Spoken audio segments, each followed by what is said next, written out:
सर्व विद्यार्थी मित्रांचं ऑनलाईन सेशनमध्ये हार्दिक स्वागत। इयत्ता 12वीचं वाणिज्य संघटन आणि व्यवस्थापन या विषयामध्ये प्रकरण क्रमांक 4 व्यवसाय सेवा या आधीच्या तासिकेमध्ये आपण व्यवसायी सेवा म्हणजे काय, त्याचा अर्थ, व्याख्या या घटकाचा अभ्यास केलेला होता। आज आपल्याला व्यावसायिक सेवा कोणकोणत्या प्रकारच्या असतात त्या व्यवसाय सेवा प्रकारांचा अभ्यास करावयाचा आहे। तर मित्रांनो, व्यवसाय हा वेगवेगळ्या पद्धतीने चालवला जाऊ शकत नाही।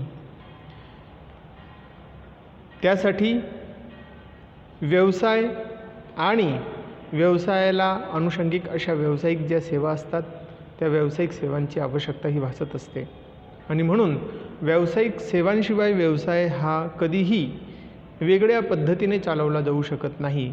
याचा दुसरा अर्थ असा की व्यवसाय आणि व्यावसायिक सेवा ह्या दोघंही भिन्न नाहीत किंवा एकमेकांपासून यांना वेगळं करता येऊ शकत नाही। यासाठी व्यवसायात वेगाने वाढण्यास मदत करणारे काही घटक क्रिया आवश्यक असतात।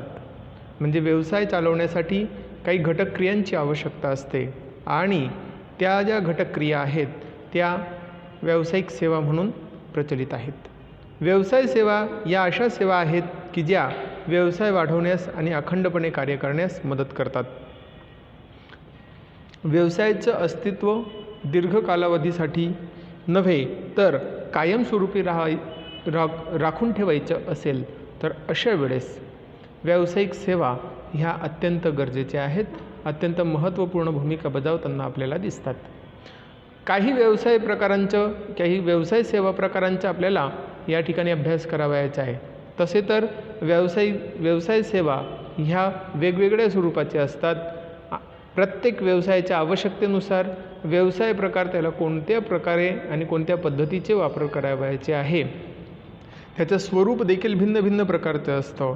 तरी देखील काही जे व्यावसायिक सेवा असतात त्या सामायिक स्वरूपाच्या प्रत्येक व्यवसाय संस्थेला गरजेच्या असतात। त्या गरजेनुसार कमी अधिक प्रमाणात आणि वेगवेगळ्या ज्या सेवा आहेत गरजेनुसार त्या पुरवता येतात। मात्र या ठिकाणी काही व्यावसायिक सेवा ज्या आहेत त्या व्यावसायिक सेवा ह्या सामायिक स्वरूपाच्या प्रत्येक व्यवसायासाठी आवश्यक असे असतात। पहिला आहे त्यातल्या त्यात ती म्हणजे बँकिंग सेवा, दुसरं आहे विमा सेवा, तिसरं आहे गोदाम म्हणजे यालाच आपण वेअरहाऊसिंग असे म्हणतो, चौथा आहे संचार यालाच कम्युनिकेशन असे म्हटलं जातं आणि पाचवा आहे परिवहन म्हणजेच ट्रान्सपोर्ट। या सर्व सेवांचा आपण टप्प्याटप्प्याने अभ्यास करणार आहोत।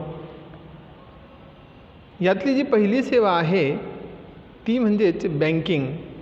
बँक हा शब्द आपण प्रत्येकाने ऐकलेला आहेच। बँकेमध्ये आपण गेलेलो देखील आहेत आणि व्यवहार देखील आपण केलेला आहे। बँक महत्त्वाचे जे कार्य करत असते त्या महत्त्वाच्या कार्यापैकी सर्वात महत्त्वाचे 2 कार्य आहेत।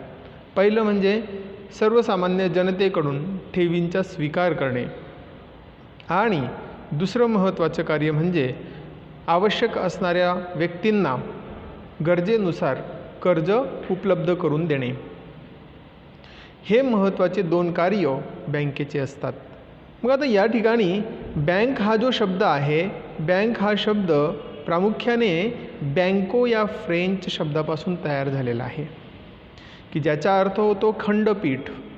खंडपीठ म्हणजेच काय तर पूर्वीच्या काळामध्ये सावकार कर्ज देण्याच्या किंवा देवाणघेवाणी करण्याच्या उद्देशाने वेगवेगळ्या चलनांची नाणी मोठा ढीग तयार करून किंवा बेंचमध्ये किंवा टेबलमध्ये प्रदर्शित करावयाचे। तर हे जे प्रदर्शित करण्याचे जे कार्य होतं त्यालाच त्या ठिकाणी एक व्यवहाराचं माध्यम समजलं जायचं आणि अशा प्रकारचे जे व्यवहार आहेत ते त्या ठिकाणी व्हायचे। म्हणजे ते एका ठिकाणी देणे घेण्याचे देवाणघेवाणीचे जे कार्य आहे सावकाराचं कर्जाचं, तर ते कर्ज देणे घेण्याचे व्यवहार त्या ठिकाणी सावकार करत होते। आणि या म्हणूनच ज्या ठिकाणी अशा प्रकारचे कर्ज घेणे म्हणजेच ठेवी स्वीकारणे आणि देणे म्हणजे कर्ज देणे, अशा प्रकारचे जे व्यवहार आहेत ज्या ठिकाणी व्हायचं त्या ठिकाणाला बँको हा शब्द प्रचलित होता। आणि त्या बँको या शब्दावरूनच आणि मध्ये चालणाऱ्या व्यवहारांच्या स्वरूपावरूनच प्रचलित नाव जे आहे बँक हे ठेवण्यात आलेलं आहे. म्हणजेच बँक देखील काय काम करत असते तर ठेवी स्वीकारण्याचं काम आणि कर्ज देण्याचं काम हे दोन महत्त्वपूर्ण कार्य बँकांचे आपल्याला आज दिसतात. आता याचा अर्थ काय मग तर प्रत्यक्षामध्ये जर का अर्थ पाहिलं बँक या शब्दाचा तर बँक ही एक आर्थिक संस्था आहे. बघा, ज्या ठिकाणी पैशाचे देवाणघेवाणीचं कार्य होतं. देवाणघेवाणीचं कार्य म्हणजेच काय कर्ज देवाणघेवाणीचं कार्य म्हणजेच कर्ज घेणे आणि कर्ज देणे. कर्ज घेणे, बँक जे कर्ज घेते त्यालाच ठेव म्हणतात आणि बँक जे कर्ज देते त्यालाच कर्ज असे म्हणतात, लोन असे म्हणतात. तर बँक ही एक आर्थिक संस्था आहे. म्हणजेच हे पैशांचे जे देवाणघेवाणीचं जे कार्य आहे ही देवाणघेवाणीचं कार्य बँकेमार्फत होत असतं आणि म्हणून यालाच एक आर्थिक संस्था आहे असं म्हटलं जातं, जी ठेवी आणि इतर संबंधित सेवांचा व्यवहार करते. बँक पैशांशी किंवा ग्राहकांच्या आर्थिक आवश्यकतांशी संबंधित विविध सेवा प्रदान करते. जर आपण या आधीच्या काळामध्ये जर का पाहिलं तर त्यावेळेस त्या ठिकाणी आपल्याला दिसतं की बँक हे आर्थिक देवाणघेवाण करत असते, ठेवी स्वीकारणे आणि कर्ज देणे. मात्र आधुनिक काळामध्ये 21व्या शतकामध्ये आपण जर का विचार केला तर बँक ही केवळ ठेवी स्वीकारणे आणि कर्ज देणे इतकंच काम करत नाही, तर वेगवेगळ्या ग्राहकांना आवश्यक असणाऱ्या ज्या सेवा सुविधा आहेत ते पुरवण्याचं कार्य देखील बँकांकडून करताना किंवा होताना आपल्याला दिसतं. आता आपण पाहतो ATM कार्ड आहे, डेबिट कार्ड आहे, क्रेडिट कार्ड आहे, NEFT आहे, ECS आहे. हे जे वेगवेगळ्या प्रकारच्या ज्या सुविधा आहेत त्या सुविधा पुरवण्याचं कार्य बँकेमार्फत हे होताना दिसतं. म्हणजेच आपल्या ग्राहकांच्या वतीने वेगवेगळ्या प्रकारच्या आवश्यक असणाऱ्या सुविधा निर्माण करणे आणि त्यांना योग्य त्यावेळी पुरवणे हे महत्त्वपूर्ण कार्य हे बँकेचं आज आपल्याला दिसत असतं. त्यातल्या त्यात RTGS असेल, NEFT असेल, ह्या महत्त्वपूर्ण सुविधांचा देखील आविष्कार आजच्या आधुनिक बँकेमध्ये आपल्याला दिसून येतो आणि म्हणून आपण आज म्हणू शकतो की आताची जी बँकिंग सेवा आहे ती बँकिंग सेवा ही अद्ययावत अशी आहे आणि त्यामुळे ग्राहकांच्या खूप मोठ्या प्रमाणावर सेवा दिल्यामुळे ग्राहकांच्या खूप मोठ्या प्रमाणावर फायदा हा झालेला आहे. त्याच प्रकारे बँका देखील आपलं जे इतकी सेवा जर का पुरवत असतील तर बँकांना देखील कुठून तरी उत्पन्न मिळत असेल, म्हणून ह्या सेवांमधून येणारं जे उत्पन्न आहे हे महत्त्वपूर्ण उत्पन्न हे बँकांचं असतं. मग भारतीय बँकिंग नियमन कायदा 1949 हा महत्त्वाचा कायदा आहे आणि ह्या महत्त्वाच्या कायद्याचे जे सन आहे म्हणजेच वर्ष आहे, हा वर्ष बऱ्याच वेळेस रिकाम्या जागा भरामध्ये आपल्याला विचारला जातो. भारतीय बँकिंग नियमन कायदा 1949 नुसार बँकिंग कंपनी म्हणजेच काय? बँकिंग कंपनी म्हणजेच कोणतीही कंपनी जी भारतातील बँकिंगच्या व्यवसायाचा व्यवहार करते. म्हणजेच आत्ताच मी तुम्हाला जे वेगवेगळे जे व्यवहार सांगितले, ऑनलाईन व्यवहार असतील किंवा जे बँकेमध्ये जाऊन केले जाणारे जे व्यवहार असतील, असे वेगवेगळ्या प्रकारचे म्हणजे ठेवी स्वीकारणे, बचत खाते असतील, त्याचप्रकारे रिकरिंग डिपॉझिट्स असतील, मुदत ठेव असेल, तर अशा वेगवेगळ्या प्रकारची आवर्ती ठेव असेल, तर अशा वेगवेगळ्या प्रकारच्या ज्या सेवा आहेत त्या ग्राहकांच्या वतीने ती बँक ही करत असते. मग या सर्व गोष्टींना, ह्या सर्व सेवा जर बँक देत असतील तर कुठला तरी नियम असला पाहिजे, कुठला तरी कायदा असला पाहिजे. तर तो जो कायदा आहे हा महत्त्वपूर्ण कायदा आहे जो की भारतीय बँकिंग नियमन कायदा 1949 नुसार असतो. या कायद्यामध्ये बँकेमध्ये कोणकोणत्या प्रकारचे नियम असले पाहिजेत, कोणकोणत्या प्रकारचे कायदेशीर व्यवहार असले पाहिजेत, ते सर्व नियम, अटी, शर्ती या कायद्यामध्ये दिलेली आहेत. आणि या कायद्याने व्याख्या देखील दिलेली आहे. तर कोणतीही कंपनी, बँकिंग म्हणजे काय, बँक म्हणजे काय, तर कोणतीही कंपनी, मात्र कोणती कंपनी की जी भारतातील बँकिंगच्या व्यवसायाचा व्यवहार करते, अशा प्रकारची कंपनी म्हणजेच काय होय, बँक होय. बँकिंगची व्याख्या कर्ज देणे आणि गुंतवणुकीच्या उद्देशाने स्वीकारणे, लोकांकडून पैसा जमा करणे, मागणीवर किंवा अन्यथा परतफेड करणे आणि धनादेश, मसुदा आणि ऑर्डरद्वारे किंवा अन्यथा पैसे काढण्यायोग्य असे परिभाषित केलेले आहे. मग मित्रांनो, ही जी बँकिंगची व्याख्या आहे त्यामध्ये बरेचसे असे चांगले संकल्पना आहेत अजून, की त्या संकल्पना आपल्याला माहीत असणं आवश्यक आहेत आणि त्या संकल्पनांचा अभ्यास आपण यापुढे देखील करणार आहोत वारंवार. म्हणून बँकिंगची व्याख्या करत असताना कर्ज देणे, लोकांना कर्ज देणे किंवा गुंतवणुकीच्या उद्देशाने स्वीकारणे, म्हणजेच गुंतवणुकीच्या उद्देशाने स्वीकारणे म्हणजेच काय, तर बँक जो पैसा स्वीकारणार आहे ते कुठंतरी गुंतवणूक करणार आहे या उद्देशाने पैसा जर बँकेने स्वीकारलेला असेल किंवा कुठल्या तरी एका कंपनीने स्वीकारलेला असेल आणि त्यातून त्यांनी कर्ज दिलेलं असेल, किंवा लोकांकडून पैसे जमा करणे, ठेव स्वरूपामध्ये लोकांकडून पैसे जमा करणे, मागणीवर किंवा अन्यथा परतफेड करणे. ज्यावेळेस बँकेचा ग्राहक पैसे मागणी करतो तर त्यावेळेस त्यांना ते परतफेड देखील करता आलं पाहिजे. मागता क्षणी परतफेड करणारे जे निधी असतात त्या निधीमधून अशा प्रकारचे जे मागता क्षणी परतफेड करण्याच्या ठेवी आहेत त्या ठेवी त्यांना परत करावे लागतात. आणि धनादेशाची सुविधा देखील बँकिंग पुरवते. धनादेश म्हणजेच आपण त्याला म्हणतो चेक, मसुदा आणि ऑर्डरद्वारे किंवा अन्यथा पैसे तयार करण्यायोग्य पैसे काढण्यायोग्य अशा प्रकारचे जे सर्व ज्या सेवा आहेत जी कंपनी पुरवत असेल अशा कंपनीला बँक असे म्हणतात किंवा बँकिंग व्यवसाय करणारा संस्था किंवा कंपनी असे म्हटलं जातं.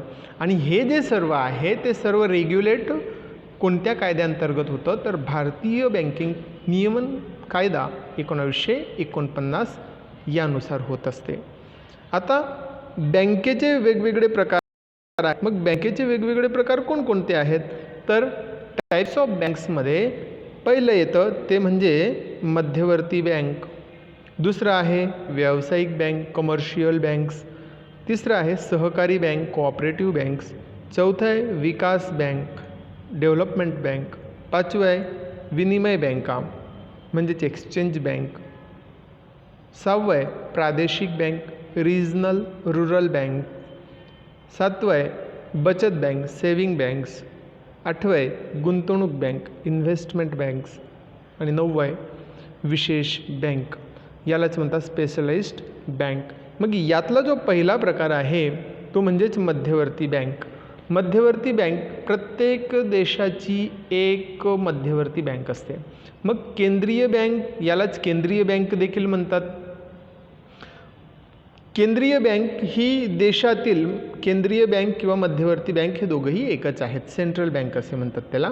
म्हणून केंद्रीय बँक ही देशातील बँकिंग क्षेत्रातील सर्वोच्च वित्तीय संस्था आहे. ही बँकांची बँक म्हणून कार्य करते, म्हणजे इतर ज्या बँका आहेत त्यांचं जे नियमन आहे त्यांचे नियमन करण्याचं कार्य ही केंद्रीय बँक करत असते. नियमन आणि नियंत्रणासाठी सर्वोच्च वित्तीय संस्था ही महत्त्वपूर्ण भूमिका बजावत असते. प्रत्येक देशाची स्वतःची मध्यवर्ती अशी बँक आहे. भारतामध्ये जर विचार केला आपण तर भारताची मध्यवर्ती बँकेचं नाव आहे रिझर्व्ह बँक ऑफ इंडिया. म्हणून या ठिकाणी आपल्याला दिसते भारतात रिझर्व्ह बँक ऑफ इंडिया, यालाच इन शॉर्टमध्ये RBI असे म्हणतात, ही मध्यवर्ती बँक आहे. भारतीय रिझर्व्ह बँक अधिनियम 1944 अंतर्गत रिझर्व्ह बँकेची स्थापना 1945 झालेली आहे. RBIची काही कामे खालीलप्रमाणे आहेत. आपल्याला RBIची कामे अशी अनेक कामे RBI करत असते. मात्र RBIला बँकांची बँक देखील म्हटलं जातं. RBIला सरकारची बँक देखील म्हणतात. RBIला भारताची मध्यवर्ती बँक देखील म्हणतात किंवा केंद्रीय बँक देखील म्हणतात. म्हणजे जर आपण थोडक्यात विचार केला तर सर्वात मोठी आपली भारतातील मध्यवर्ती जी बँक असेल आणि ती एकमेव असते आणि ती एकमेव बँक म्हणजेच कोणती आहे, तर भारतीय रिझर्व्ह बँक ऑफ इंडिया किंवा रिझर्व्ह बँक ऑफ इंडिया असं त्याला म्हणतात. तसंच जर का आपण वेगवेगळ्या देशांमध्ये जर का गेलो आणि त्या देशांच्या मध्यवर्ती बँकेचा अभ्यास केला तर त्या ठिकाणी देखील त्या देशाची एक मध्यवर्ती बँक असते. उदाहरणार्थ आपण अमेरिका जर का पाहिलं तर अमेरिकेमध्ये मध्यवर्ती बँकेचं नाव आहे फेडरल बँक. तर या प्रकारे प्रत्येक देशाची एक मध्यवर्ती बँक असते आणि ती आपल्या देशामध्ये असणाऱ्या अर्थव्यवस्थेचा अभ्यास करते आणि त्या अर्थव्यवस्थेचा अभ्यास करून त्या प्रकारचे बँकेशी संबंधित असणारे नियमन आणि नियंत्रण करण्याचं कार्य त्या मध्यवर्ती बँकेचे एक महत्त्वपूर्ण कार्य हे राहिलेलं आहे. मग आता आपली जी RBI आहे, रिझर्व्ह बँक ऑफ इंडिया, यालाच भारतीय रिझर्व्ह बँक देखील म्हणतात. तर ही बँक कोणत्या प्रकारचे काम करते, तर देशासाठी आर्थिक धोरण ठरवण्याचं कार्य, सर्वात महत्त्वाचं आर्थिक धोरण ठरवण्याचं कार्य हे रिझर्व्ह बँक करत असते. मित्रांनो, बँकेमध्ये आपण गेल्यानंतर ठेवतो, आपली जी बचत आहे त्या बचतीतून आपण ठेव म्हणून काही रक्कम ठेवत असतो, भविष्यातील तरतूद म्हणून. भविष्यात ती रक्कम कामी यावी यासाठी आपण ठेवत असतो. तर ते जे डिपॉझिट आहे ते डिपॉझिटवर इंटरेस्ट किती मिळणार आहे आपल्याला. त्याचप्रमाणे लोन काढायला जर गेलो, कर्ज घ्यायला जर बँकेत गेलो, तर त्या कर्जावरील व्याजदर किती असणार आहे, किती मुदतीसाठी किती व्याजदर असणार आहे, ह्याबाबतचं सर्व जे धोरण आखण्याचं जे कार्य आहे ते धोरण आखण्याचं कार्य हे रिझर्व्ह बँक ऑफ इंडिया करत असते. चलनी नोटा जारी करते किंवा छापते. चलनी नोटा ज्या असतात, आपण ज्या नोटा पाहतो, तर त्या जारी करण्याचं कार्य देखील RBIचं असते. सरकारची किंवा सरकारसाठी बँकर म्हणून काम करते. सरकारी मालमत्ता सांभाळण्याचं कार्य, म्हणजे जे सरकारकडे असणारा जो पैसा आहे किंवा सोने नाणे आहे ते सांभाळण्याचं कार्य हे रिझर्व्ह बँक ऑफ इंडियाचे मार्फत केले जाते. भारतातील व्यावसायिक आणि इतर बँकांची शिखर बँक म्हणून, म्हणजेच याआधीच सांगितल्याप्रमाणे ती सरकारची बँक म्हणून देखील काम करते आणि ती बँकांची बँक म्हणजेच शिखर बँक म्हणून देखील तिची भूमिका ही पार पाडत असते. आता दुसऱ्या क्रमांकावर जी बँक आहे ती म्हणजे व्यावसायिक बँका. व्यावसायिक बँका यालाच कमर्शियल बँक असे म्हणतात, यालाच वाणिज्य बँका देखील म्हणतात. व्यावसायिक बँका एखाद्या देशाच्या आर्थिक आणि सामाजिक विकासात महत्त्वपूर्ण भूमिका बजावताना दिसतात. व्यावसायिक बँका महत्त्वाची कामे करतात, जसे प्राथमिक कार्य करणं. त्यांची जी प्राथमिक कार्ये आहेत ती प्राथमिक कार्यांमध्ये ठेवी स्वीकारणे आणि कर्ज देणे, आणि दुय्यम कार्य म्हणजेच प्रतिनिधी कार्य असतात आणि उपयोगिता कार्य असतात. भारतात वाणिज्य बँका 3 गटांमध्ये विभागल्या गेलेल्या आहेत. पहिलं जे गट आहे त्यात सार्वजनिक क्षेत्रातील बँका येतात, जिथे जास्तीत जास्त भांडवल सरकारच्या ताब्यात असते. उदाहरणार्थ bank of India, state bank of India, म्हणजेच त्या ठिकाणी जास्तीत जास्त जी मालकी आहे, आपण यांना नॅशनलाइज बँक देखील म्हणतो. त्या ज्या बँका असतात त्या सार्वजनिक क्षेत्रातील बँका असतात, कारण की त्यांच्या भागभांडवलाचा जास्तीत जास्त ताबा हा सरकारच्या मालकीचा असतो, सरकारच्या ताब्यात असतो. दुसरं जे आहे गट तो म्हणजे खाजगी क्षेत्रातील बँका. ॲक्सिस बँक झालं, HDFC बँक झालं, ICICI बँक झालं. ह्या ज्या सर्व बँका आहेत त्या सर्व बँका ज्या आहेत त्या खाजगी गटाच्या किंवा व्यक्तीच्या गटाच्या मालकीच्या असतात आणि म्हणून अशा प्रकारच्या बँकांना खाजगी क्षेत्रातील बँका असे म्हणतात, जे की व्यावसायिक कार्य, वेगवेगळ्या प्रकारचे व्यावसायिक कार्य करताना आपल्याला दिसतात. तिसरं जे आहे ते म्हणजे परदेशी बँका. अशा बँका असतात की ज्या भारताबाहेर स्थापन झालेल्या असतात, त्यांची स्थापना भारताबाहेर विदेशी देशामध्ये किंवा विदेशामध्ये झालेली असते, पण या बँकांच्या शाखा मात्र भारतात असतात. जसे की सिटी बँक आहे, HSBC बँक आहे, येस बँक आहे, स्टँडर्ड चार्टर्ड बँक आहे, इत्यादी ज्या बँका आहेत त्या परदेशी बँका आहेत. आता यानंतर पुढचा जो प्रकार आहे बँकांचा तो म्हणजे सहकारी बँका. आपल्या प्रत्येकाला माहिती आहे की सहकारी बँकेचं, सहकार क्षेत्रामुळे सहकारी बँकेचा उदय झालेला आहे.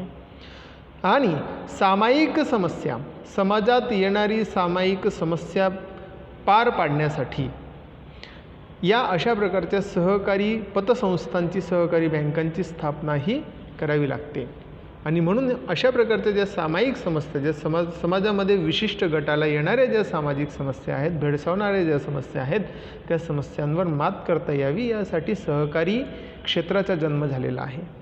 भारतात सहकारी बँका भारतीय सहकारी संस्था अधिनियमांतर्गत नोंदणीकृत आहेत आणि बँकिंग नियमन कायद्यांतर्गत नियमित आहेत. सहकारी बँका निमशहरी आणि ग्रामीण भागामध्ये लोकप्रिय आहेत. सहकारी बँकेचे मुख्य उद्दिष्ट आर्थिकदृष्ट्या मागासलेले लोक, शेतकरी आणि लघु उद्योगांना पतपुरवठा करणे हा आहे. सामान्यतः सहकारी बँका 3 वेगवेगळ्या स्तरांवर कार्य करतात. एक म्हणजेच ग्रामीण क्षेत्रामध्ये किंवा निमशहरी क्षेत्रामध्ये, दुसरं म्हणजे जिल्हा स्तरावर आणि तिसरं म्हणजे राज्य स्तरावर. मग प्राथमिक स्तरावर किंवा ग्रामीण स्तरावर किंवा निमशहरी स्तरावर ज्या पतसंस्था असतात, ज्या सहकारी संस्था असतात, त्यांना विशिष्ट नाव आहे. तो नाव म्हणजेच पतसंस्था किंवा त्यालाच आपण म्हणतो पतपेढी.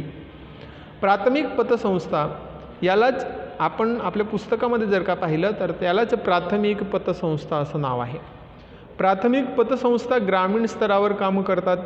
त्या सदस्य आणि सामान्य लोकांकडून ठेवी गोळा करतात. त्यांना कर्ज देण्याच्या उद्देशाने राज्य सहकारी बँक आणि जिल्हा सहकारी बँकांकडून निधी मिळतो आणि या निधीचा वापर ते वेगवेगळ्या प्रकारच्या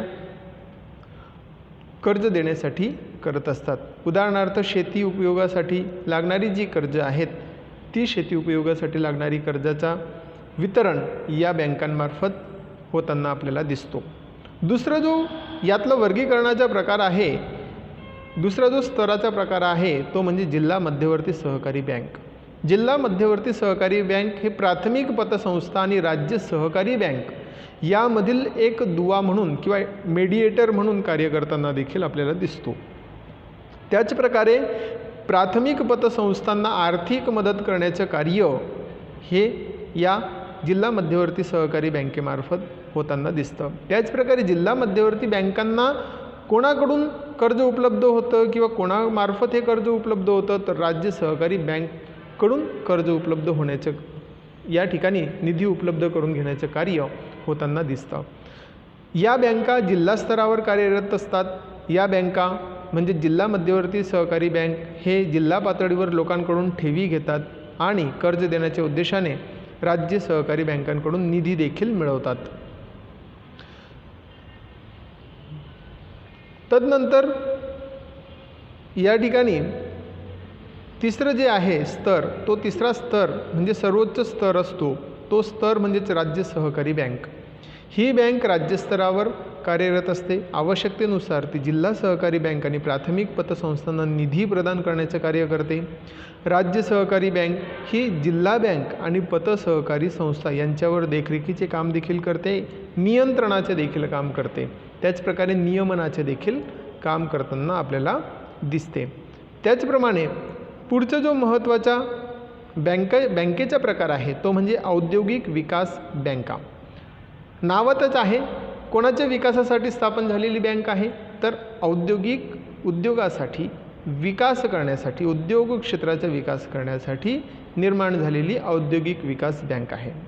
मग औद्योगिक विकास बँका व्यावसायिक संस्थांना कशा प्रकारचा निधी प्रदान करतात किंवा कर्ज उपलब्ध करून देतात तर मध्यम आणि दीर्घ मुदतीचा जो निधी आहे तो उपलब्ध करून देण्याचं कार्य औद्योगिक विकास बँकेमार्फत होताना दिसतो. मग यामध्ये IFCI असेल किंवा महाराष्ट्र राज्य वित्तीय मंडळ असेल इत्यादी विकास बँकेची उदाहरणं आहेत. विकास बँकेची काही कामे, पहिलं विस्तार आणि आधुनिकीकरणाच्या उद्देशाने व्यवसाय संस्थांना मध्यम आणि दीर्घकालीन निधीची तरतूद करणे. व्यवसाय म्हटला तर त्या ठिकाणी उद्योग म्हटला, व्यवसाय म्हटला तर त्या ठिकाणी निधीची आवश्यकता ही असते, नितांत कर्जाची आवश्यकता असते आणि ही कर्जाची गरज पूर्ण करून देण्यासाठी अशा प्रकारच्या विकास बँकांमार्फत मदत केली जाते. दुसरं आहे सार्वजनिक मर्यादित कंपन्यांनी जारी केलेल्या समभागांची खरेदी. सार्वजनिक मर्यादित कंपन्यांनी ज्या समभागांची विक्री केलेली असेल, विक्री काढलेली असेल तर अशा वेळेस औद्योगिक विकास बँका अशा प्रकारचे जे समभाग आहेत ते खरेदी करतात आणि त्यांना एक स्वरूपामध्ये भांडवल पुरवठा करताना दिसतात. तिसरं जे आहे कर्जरोखे आणि बंधपत्रे यांची खरेदी. कर्जरोखे आणि बंधपत्रांची खरेदी करून एक प्रकारे औद्योगिक विकास बँका ह्या उद्योगांना, कंपन्यांना मध्यम आणि दीर्घ कालावधीसाठीची जी निधी आहे तो निधी पुरवठा करत असतात. या पुढचा जो महत्त्वाचा बँकेचा प्रकार आहे तो म्हणजे विनिमय बँका. विनिमय बँका परकीय व्यवहारामध्ये वित्त पुरवठा तसेच मोठ्या व्यापारी बँका परकीय चलन व्यवहार सुलभ करतात. म्हणजेच या ठिकाणी एक प्रकारे विनिमयाचे काम करत असतात. अशा प्रकारच्या बँका ज्या आहेत एक प्रकारे विनिमयाचे काम करत असतात. विनिमय बँकांची बार्क्लेज बँक किंवा बँक ऑफ टोकियो इत्यादी उदाहरणे आहेत. विनिमय बँकांची काही कामे आपल्याला दिलेली आहेत. परदेशी व्यापार व्यवहारांना वित्तपुरवठा करणे, परदेशी व्यापाऱ्यांना जास्तीत जास्त चालना मिळावी, जास्तीत जास्त परदेशी व्यापार वाढावा, निर्यात ही जास्तीत जास्त व्हावी या उद्देशाने परकीय व्यापारांना चालना मिळावी आणि परकीय व्यापार हा अधिकाधिक त्याचे वृद्धी व्हावी यासाठी विनिमय बँका ह्या अशा प्रकारच्या व्यवहारांना वित्तपुरवठा करताना दिसतात. पतपत्र देणे. आता या ठिकाणी पतपत्र देण्याचे कार्य देखील विनिमय बँका करत असतात. एका देशातील असणारा व्यापारी किंवा उद्योजक हा दुसऱ्या देशातील उद्योजकावर विश्वास हा डायरेक्टली ठेवत नाही. प्रत्यक्ष स्वरूपामध्ये अशा प्रकारचे कोणत्याही प्रकारचा जो उद्योग आहे, कोणताही देशातील उद्योग असेल तर त्या उद्योगावर आधारित किंवा त्या उद्योगाला पतपत्र जर का मिळालेलं असेल तर अशा वेळेस त्या पतपत्राच्या आधारावर दुसऱ्या देशातील आयातदार असेल किंवा निर्यातदार असेल तर तो विश्वास ठेवतो आणि व्यवहार करतो. आणि म्हणून आयात किंवा निर्यात किंवा आंतरराष्ट्रीय व्यापाराला एक चालना मिळण्याचं कार्य हे पतपत्राद्वारे होत असतं. आणि हे पतपत्र विनिमय बँकांमार्फत काही विनिमय बँकांमार्फत देण्यात येतं. तिसरं आहे विनिमय बिलाची सूट. विनिमय बिलामध्ये सूट देण्याचं कार्य देखील विनिमय बँका करत असतात. आणि त्यामुळे जो व्यापार कमी होत असेल तो व्यापाराला आंतरराष्ट्रीय स्तरावर अधिकाधिक वृद्धी होण्यासाठी एक प्रकारे वाव हा मिळत असतो. उदाहरणार्थ काही वस्तू तुरळक वस्तू अशा असतात की त्या तुरळक वस्तू ह्या आंतरराष्ट्रीय स्तरावर पोहोचत नाहीत किंवा पोहोचल्या तरी देखील त्यांचा हा खप हा कमी असतो. आणि म्हणून अशा प्रकारच्या वस्तूंना, अशा प्रकारच्या चांगल्या वस्तूंचा खप हा वाढावा, आंतरराष्ट्रीय देवाणघेवाण ही अधिकाधिक व्हावी या उद्देशाने विनिमय बँका ह्या काही प्रकारची सूट देत असतात. बिलामध्ये अशा प्रकारची सूट मिळाली तर आंतरराष्ट्रीय व्यापार वृद्धी होण्यामध्ये मदत होते. आणि म्हणून विनिमय बिलामध्ये सूट देण्याचं कार्य हे विनिमय बँकांमार्फत होताना दिसतो. चौथं आहे लाभांश, व्याज आणि नफा इत्यादी खात्यावर पाठवणे. म्हणजेच एका ग्राहकाच्या दृष्टिकोनातून, परदेशी ग्राहकाच्या दृष्टिकोनातून झालं किंवा स्वदेशी ग्राहकाच्या दृष्टिकोनातून झालं तर अशा प्रकारचे कुठल्याही प्रकारचा जो लाभांश असेल, व्याज असेल, नफा असेल तर त्याच्या वतीने, ग्राहकाच्या वतीने तो त्याच्या खात्यावर डायरेक्ट जमा करण्याचं कार्य विनिमय बँका ह्या करताना दिसतात. सहावं महत्त्वाचा प्रकार आहे तो म्हणजे प्रादेशिक ग्रामीण बँका. या ठिकाणी नावातच अर्थ आपल्याला पुन्हा दिसतोय, प्रादेशिक ग्रामीण बँका. एखाद्या प्रदेशाचं विकास करण्यासाठी अशा प्रकारच्या बँकांची स्थापना ही करण्यात आलेली आहे. प्रादेशिक ग्रामीण बँका 1975 स्थापन करण्यात आल्या. महत्त्वाचं आहे 1975 लक्षात ठेवायचं हा. या बँका मोठ्या सार्वजनिक क्षेत्रातील बँकांद्वारे प्रायोजित केल्या जातात. मोठ्या सार्वजनिक क्षेत्रातील ज्या बँका असतील, आत्ताच आपण पाहिलं की नॅशनलाइज बँका ज्या असतात त्या सार्वजनिक क्षेत्रातील बँका आहेत आणि सार्वजनिक क्षेत्रातील बँका ज्या आहेत त्यामधील असणारा समहक्क भागांमधील जास्तीत जास्त वाटा हा सरकारचा असतो. प्रादेशिक ग्रामीण बँकांच्या भांडवलात केंद्र सरकार 50%, राज्य सरकार 15% आणि प्रायोजित बँकांनी 35% योगदान दिलेले आहे. म्हणजे ही टक्केवारी ही फिक्स झालेली आहे की प्रादेशिक ग्रामीण बँका किंवा प्रादेशिक बँका जर का स्थापन करावयाच्या असतील तर अशा वेळेस केंद्र सरकार 50%, राज्य सरकार 15% आणि उर्वरित जो 35% वाटा आहे तो म्हणजे प्रायोजित बँकांनी, म्हणजे सार्वजनिक क्षेत्रातील ज्या बँकेने हे प्रादेशिक बँका हे चालवलेले असतील किंवा चालू करणार असतील तर अशांनी 35% वाटा हा त्या प्रादेशिक ग्रामीण बँकांच्या घ्यावयाचा असतो. प्रादेशिक ग्रामीण बँका प्रामुख्याने ग्रामीण किंवा निमशहरी भागातील ठेवी एकत्र करतात आणि मुख्यतः लहान आणि अल्पभूधारक शेतकरी, अतिशय महत्त्वाचे, लहान आणि अल्पभूधारक शेतकरी, शेतमजूर आणि ग्रामीण कारागीर यांना कर्ज प्रदान करण्याचं कार्य हे अशा प्रकारच्या बँकांमार्फत होताना दिसतो. पुढचा जो महत्त्वाचा प्रकार आहे तो म्हणजे बचत बँक. बचत बँकेचे मुख्य उद्दिष्ट नावातच अर्थ आहे, परत ग्रामीण भागांमध्ये लोकांच्या बचतीमध्ये प्रोत्साहन निर्माण करणे, त्यांना बचतीसाठी प्रोत्साहन देण्याचं कार्य, प्रोत्साहन निर्माण करण्याचं कार्य हे बचत बँकांमार्फत होत असतं. केवळ प्रोत्साहनच नव्हे तर अशा त्यांच्या बचतीमधून होणारी जी ठेवी आहेत त्या ठेवी गोळा करण्याचं कार्य देखील एक प्रकारे या बचत बँकांमार्फत केलेलं आहे. अशा बँकांच्या उदाहरणांमध्ये आपण सांगू शकतो की टपाल बचत बँक असेल, पोस्ट ऑफिसमध्ये टपाल बचत बँक, व्यावसायिक बँका आणि सहकारी बँकांचा समावेश या ठिकाणी करण्यात आलेला आहे. आठवा जो मुद्दा आहे तो म्हणजे गुंतवणूक बँक. या बँका त्यांच्या ग्राहकांना आर्थिक आणि सल्लागार सहाय्य पुरवतात.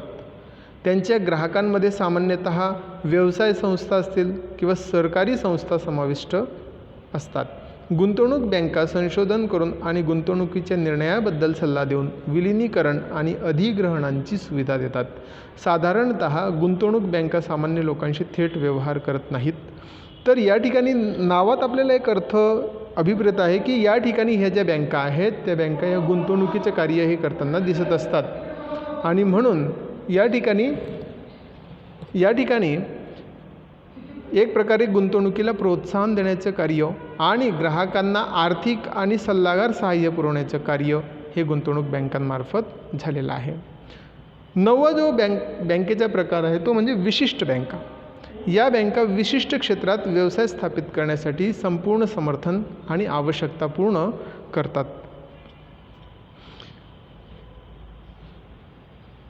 तर मित्रांनो, या प्रकारे एकूण 9 ज्या बँकांचे प्रकार आहेत त्या 9 बँकांच्या प्रकारांचा आज आपण अभ्यास केला. यापुढील तासिकेमध्ये आपण पुढील घटकाचा अभ्यास करूया. धन्यवाद.